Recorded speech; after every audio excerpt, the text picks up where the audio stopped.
It's a lot to try to give you in one talk, and I suspect since this is a culture audience, much of it will seem odd, if not entirely objectionable, but let me give it a shot. What I propose to speak about is not culture per se, and not class per se, but how in the theorization around class, the relationship between the two, that is culture and class structure, has been understood in particular by Marxists, but by social theory more generally, over the course of the past 70 or 80 years. And how in that evolution of theory, the understanding between the two has shifted over time, from one in which class was understood to be fundamentally driven by material interests and structural forces, to one in which class is understood largely to be not just something mediated by culture, but rather a cultural construction, an artifact or a product of culture. What I try to do in my most recent book is to try to resurrect structural and what we would call material interests as the essential arbiters and as the governing mechanisms for class reproduction, while still acknowledging and understanding what the role of culture is within that fundamentally structural dynamic. Now, the book blurb doesn't accurately convey what I'm trying to do. I'm not trying to, what was the expression? To place culture alongside material and economic relations. I'm very definitely subordinating them to material and economic relations. What I'm not doing is, as lefties today like to say, dismissing culture or erasing culture or reducing everything to class, blah, all those buzzwords that people love to use. What I'm trying to understand is the causal relationships between them and why it might be that in the process of class reproduction, culture is not the driving force, but has to adjust to class. Now, for many of you who are coming from aesthetics or cultural theory or art history, basic news is this: it is in fact the case that class doesn't have much to do with these things at all. So there are plenty of domains of social life in which culture is more or less autonomous. My point is that class is not one of them. Class is one in which it is largely subordinate to the structural constraints under which people function. So a research agenda for Marxist theory then becomes, what is the explanatory scope of the material and structural domains of social life? What aspects are causally constrained by them, and what aspects are less constrained or perhaps even independent of them? The biggest mistake traditional Marxism made was to insist that class sheds its weight and its light on everything more or less equally. It doesn't. There's some things that it does, as we would say, determine or constrain, some things which operate with a great deal of latitude with respect to class, and some things which are largely independent of it. And what we need to figure out as a research agenda is what the population of those three domains is. Right? That's the large project that this is a part of. Now let me get to the meat of this particular issue, which is class and culture. What we understand as class theory, especially on the left, was largely something handed down by Marx and Marxism. They weren't the only ones to initiate and inaugurate class theory and launch a research agenda around it, but obviously they were the most influential. In this history of Marxian theorizing around class, culture was never ignored. The importance and the place of culture was always taken seriously, right from Marx onward, through Lenin and Luxemburg and Trotsky, et cetera, and all the way into the new left in the 20th century. Culture was always part of the explanatory menu of Marxist theory. By the 80s, there grew a conviction amongst radical theorists and many Marxists that while the tradition of theorizing had taken culture seriously, it had not taken it seriously enough. Now, this started from the observation in the early post-war era that the predictions of Marx and the early Marxists had not come true. The prediction had been that the contradictions of capitalism were so severe and so intractable that they would not only lock the fundamental classes into a battle, but would do so in a way that the subordinate class, that is the working class, would eventually overthrow the capitalist system and bring in a new one. That was the expectation on the part of early Marxists. And by 1950, it was clear that this was not coming true. Why then was the question? Why had it not come through, and how did capitalism stabilize and overcome these putative contradictions? Well, the answer, the entire generation of Marxists was convinced, the answer was because the cultural influence of capitalism, the media industry, church, intellectuals, et cetera, was such as to have socialized the working class into accepting its place. Marxists had made the mistake, the idea went, of simply assuming that the contradictions that are essential, intrinsic to the class structure would be intuited and internalized by the working class. They would understand that they're exploited. They would understand that they're oppressed. They would understand that they need to overthrow the system and who their enemies are. And that would then incline and maybe even induce them to do it. The problem, Marxists said, was that you cannot internalize, intuit, or understand your place in the class structure without first interpreting it. And that act of interpretation is a cultural act. It's a discursive act. It is made possible through the mobilization of symbols, signs, discourses, ideologies, et cetera, all of which reside outside the class structure. Now, this was the idea. Now, in the language of traditional Marxism, the criticism was Marxists have not given what's called a superstructure sufficient causal autonomy. And because of that, they were unable to appreciate that this superstructure, which is supposed to be secondary, subordinate, et cetera, has not only exercised an influence on the evolution of capitalism, but has in fact managed to mute and even overturn the job that the class structure is supposed to do, which is tell workers that you're exploited and oppressed and you got to overthrow the system. So the idea then was we need to understand how culture works so that we might understand how the working class has been integrated into the capitalist system.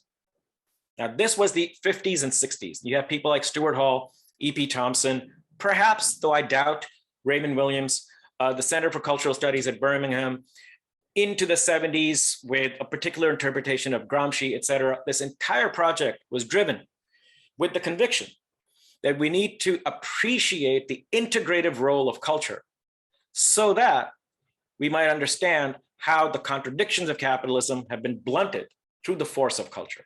This was the early stage of the cultural turn. In this stage, no Marxist questioned that the contradictions of the class structure are real, that the antagonisms are real, that the exploitative relation is structurally embedded within capitalism. The doubt was that workers will automatically understand this. The doubt was that culture will play such a passive role that it will simply transmit the signals of the class structure into the consciousness of the working class. Now, by the 80s, a second phase sets in. And in this second phase, culture is no longer simply translating a reality that's independent of it. Culture now becomes the mechanism that generates that reality.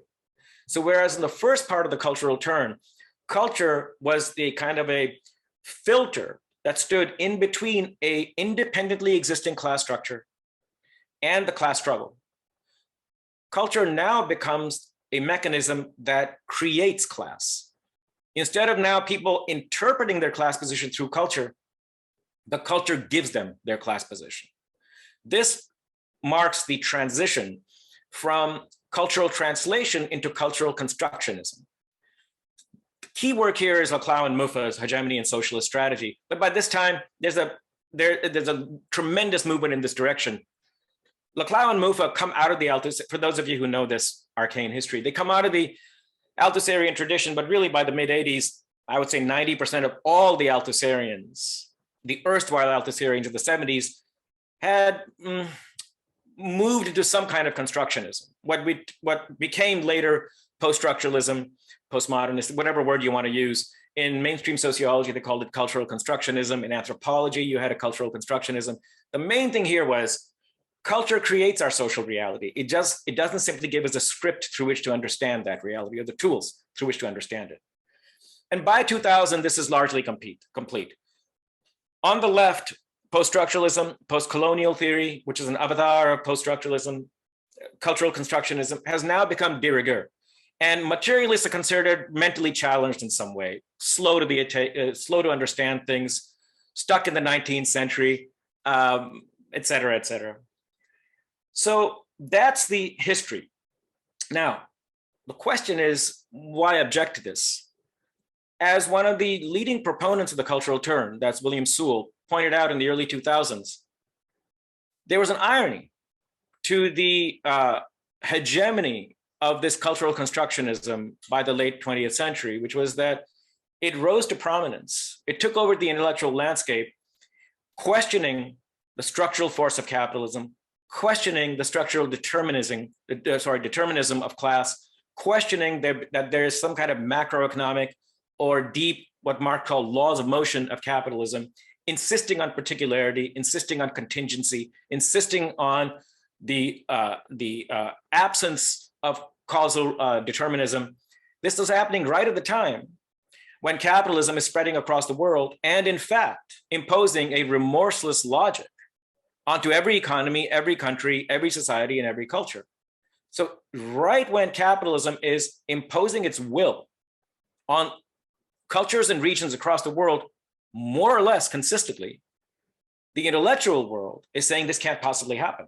And indeed, it's the left, the one social force in the 20th century, who called attention to the remorseless logic of capital. It's the left that has come to the conclusion that it doesn't exist. So Sewell says in the early 2000s, we have to go back and see what went wrong.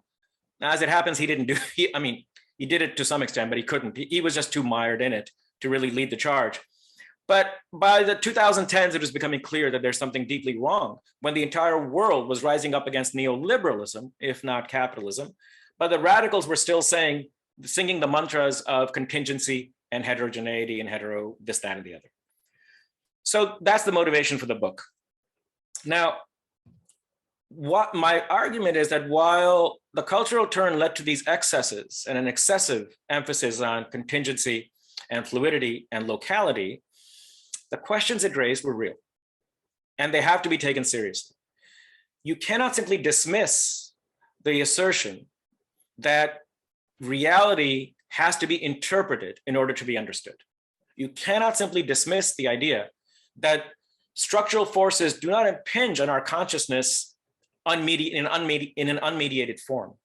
You must acknowledge that social action is an interpretive act. All of this is true. And if this is true, then how can it be that class has an existence independent of the culture in which it is located? How can it be that economic interests motivate people in a predictable way, whatever their culture happens to be, if it's the culture that is informing their social action? So if we are to return, as Sewell insisted, to a kind of a materialist theory, it has to go through the challenge of culture, not around it. Now, that's the motivation for the book. How then can we acknowledge the mediating role of culture while still insisting on the superordinate influence of structural and economic conditions? Well, consider the following. The cultural turn insists that social structures are products of an interpretive act. Now, this means that they are generated by culture. Consider the following example. Now, I give this in my book and in my article, so those of you who wish to consider it more in a fuller form, I would welcome you to look at those. Imagine a church congregation, or any religion, if you find Christianity offensive. Within that congregation, there is a priest, and there is the laity, the people in the church who are praying with them. There's a relationship between them, between the two. And you would call that a structural relation because each comes with a defined set of roles. If you simply herded a bunch of people into a church, put them in there, this would simply be a room full of people. They become a social structure when they understand what their roles are going to be. That understanding is carried out through a cultural script, through an ordered symbol of code, a series of codes that they are first supposed to understand. The priest is supposed to understand what his role is. The laity and the congregation understand what their role is. They understand what the other's powers and liabilities are. And that structure is maintained so long as they, A, correctly understand their roles, and B, willingly abide by them. They do not refuse to abide by them. Now, this is an example not only of a social structure, but one which is entirely consistent with the culturalist description of what structures are. Notice, the structure is inert until after everybody understands their roles and accepts their roles. This means it's the interpretive act that is the precondition for the structure. Secondly, it's also the case that their interpretations might be wrong. They could fail. They could misunderstand what they're supposed to do. People could be standing in the wrong place, singing the wrong hymns, et cetera, et cetera. If they misunderstand it, the structure falls apart.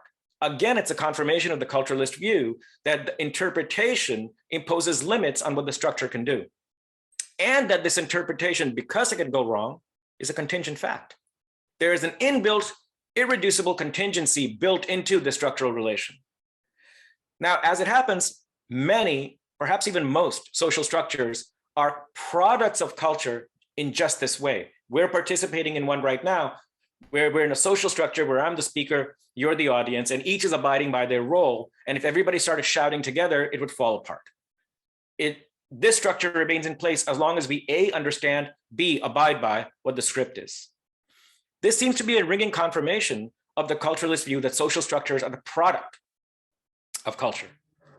But now consider a class relation, a modern class relation of a worker and a capitalist. If a worker is somebody who we all agree is deprived of the means of production, a capitalist is somebody who has to find wage labor in order to carry out his production, my argument is this particular social structure is unlike all the others that the culturalists have in mind when they go about making their arguments.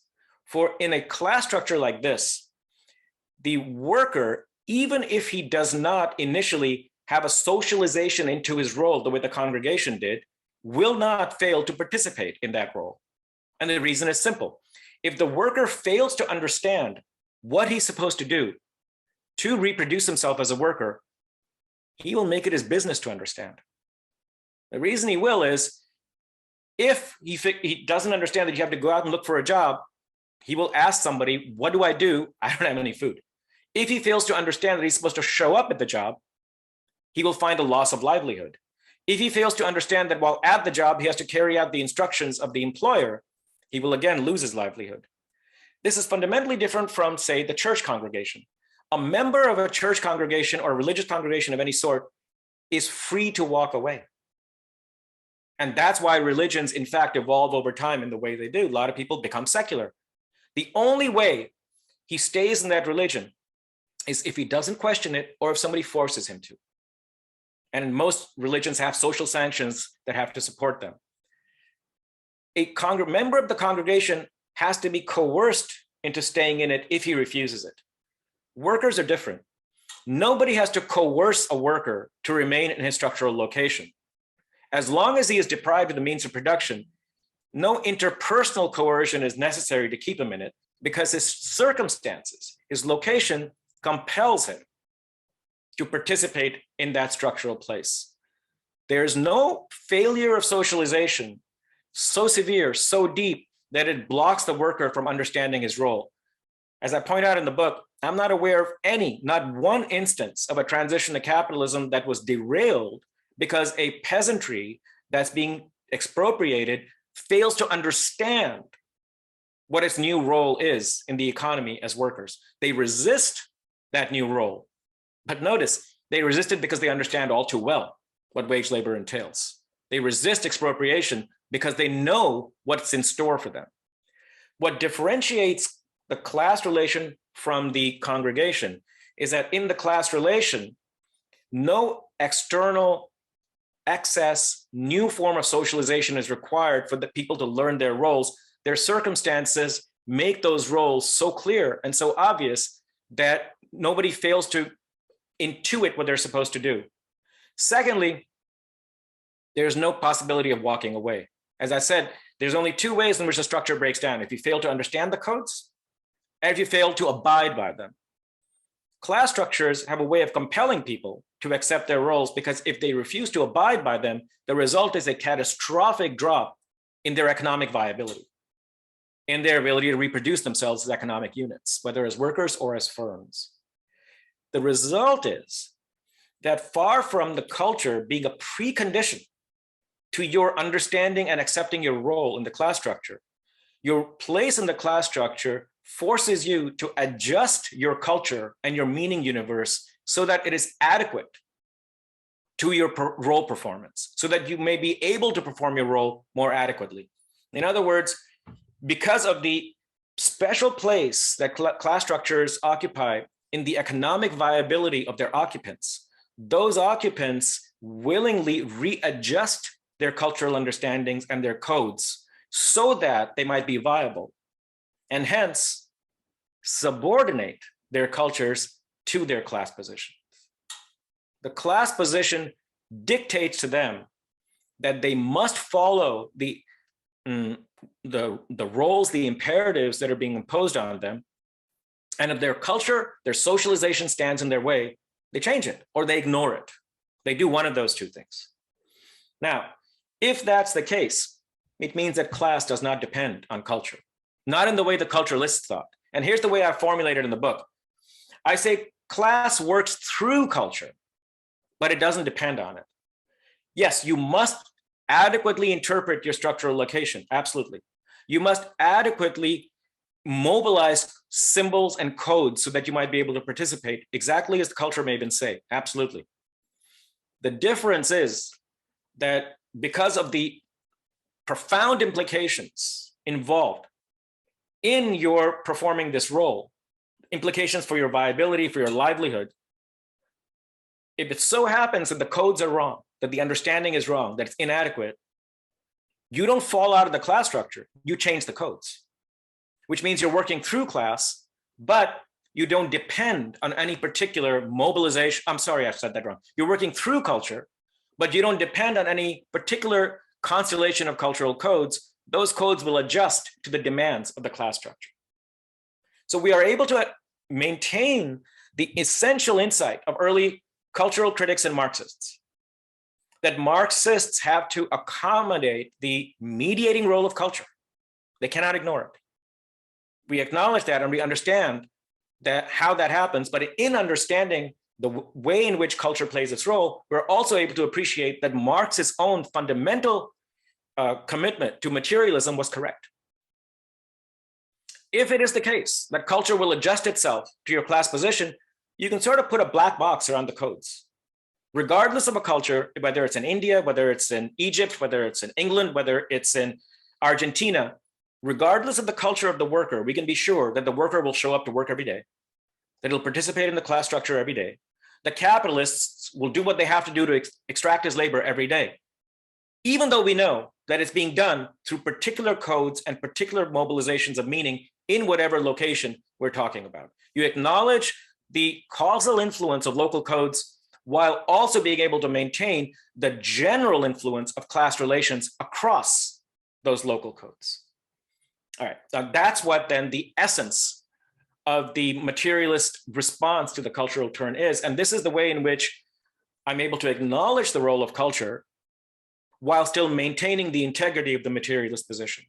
Now, from this, I want to very quickly say, derive two other quite important implications for class theory. The first has to do with class formation. Class formation refers to the process through which people in structurally similar locations come together for collective action around their interests. They come together as a class. Marx called a class for itself. So this process of going from what he called a class in itself to a class for itself, from structurally located actors to politically organized actors pursuing their common interests, this is called class formation. Class formation was the area in which Marxists thought culture played a really defining role. And in the book, I insist that that is in fact true. It plays a very important role, more active role than in the individual reproduction of class actors that I've already gone over.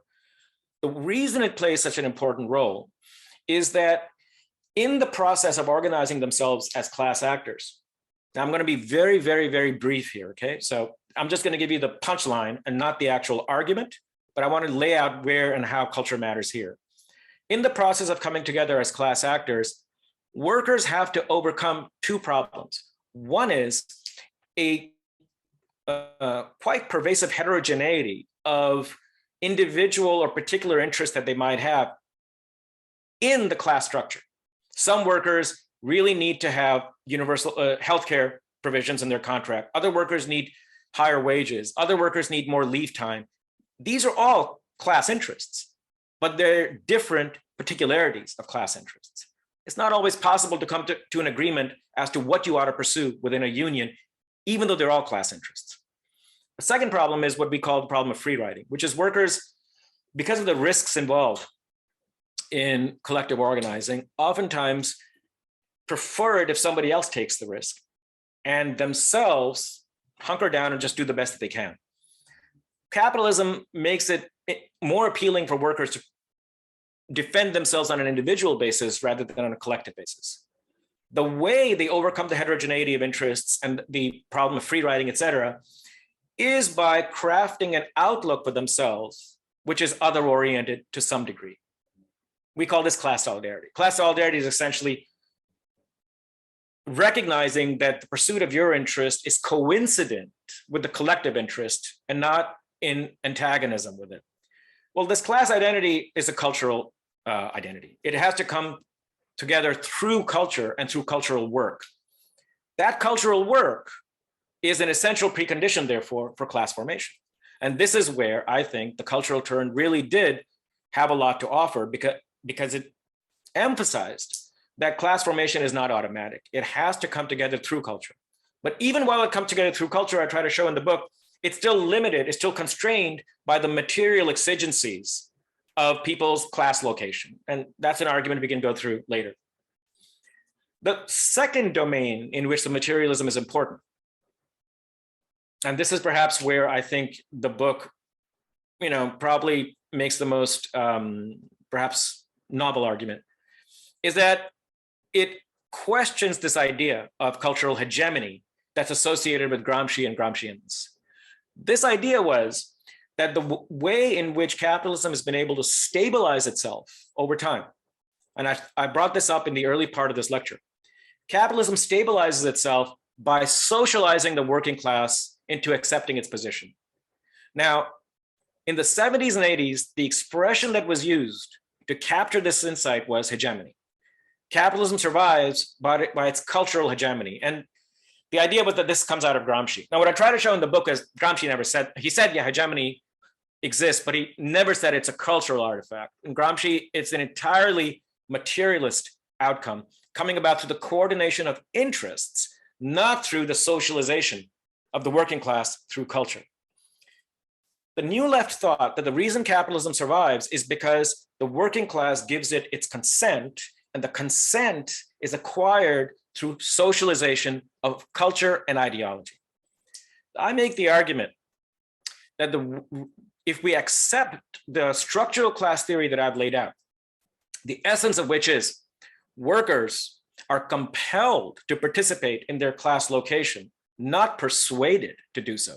They do it because they have no other option by virtue of the fact that it's their only means of livelihood.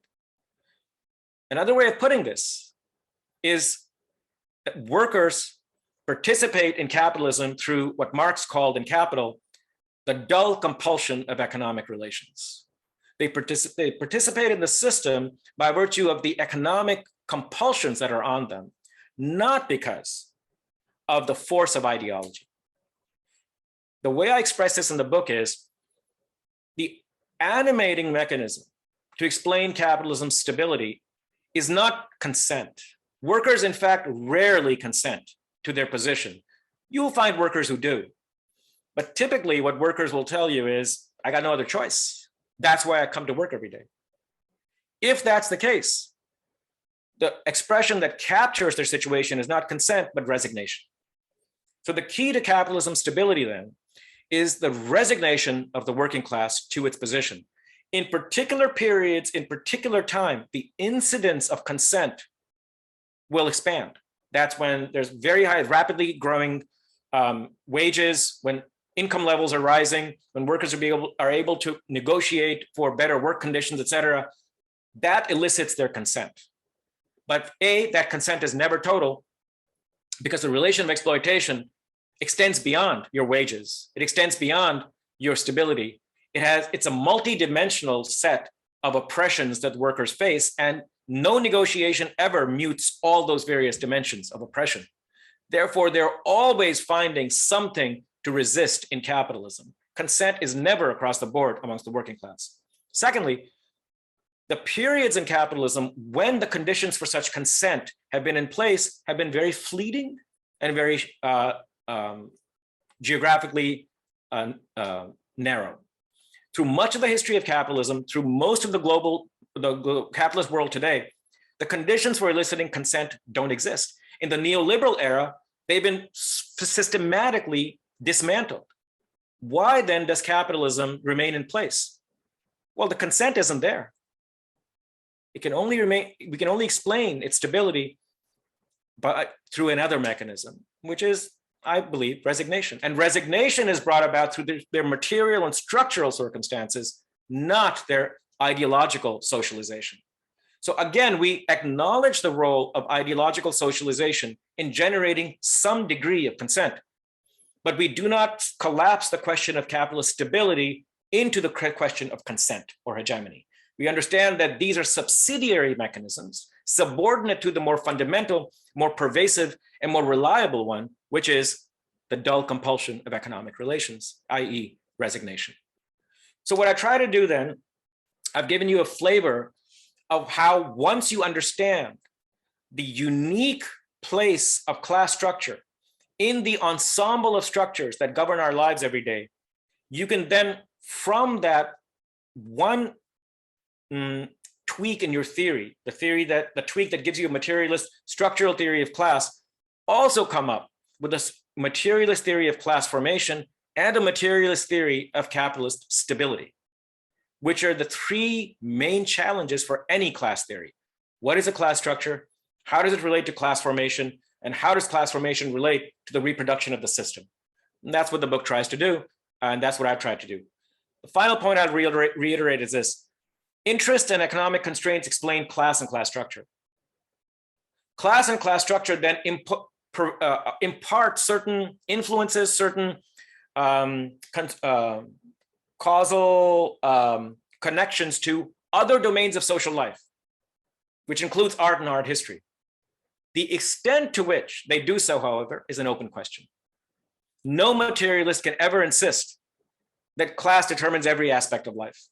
The challenge empirically is to figure out which aspects of the history of art, the history of literature, the history of ideology have been impacted by class forces, class structure, and which ones will be explicable through reference to other mechanisms, non-class-based mechanisms. And this is good because it means Marxism doesn't explain everything. It doesn't explain, it's not a theory of everything, it's a theory of class. And by virtue of that, by extension, a theory of those things which class affects. But since class doesn't affect everything, Marxism cannot be a theory of everything. All right, I'll stop there.